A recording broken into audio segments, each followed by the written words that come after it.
আহারে মাথায় ফুইরা মনে অজ্ঞান হয়ে গেছে রে। আহারে সাগর সাগর সাগর সাগর ওঠো সাগর সাগর। যাও শিয়াল মাথায় মারাম। আরে সারো, আমি কি তোমার মাথায় মারছি নাকি? আমি কি জানতাম তোমার মাথায় পারবো? ও তুমি জানতা না তাই? তোমার জন্য এই মাংস আনছি আমি তোমাকে রান্না খাওয়াবো বলে। দেখো ও তাই ভালো, তাইলে মাথায় মারছে কেন তুমি?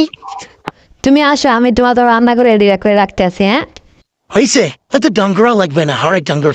কেন রান্না তুমি খাবা না? বাট ওগুলো আমি একটু বাস দেরি হবে, অনেক দূরে যাবো। তুমি একা না খাও। ওই কই যাও? চালু চলে আসো, কিন্তু চালু এসো। না ঠিক কিন্তু দেরি হবে, আসতে দেরি হবে কিন্তু পেয়ে দিলাম। যাকে আমি একাই রান্না করে খাবো আজকে।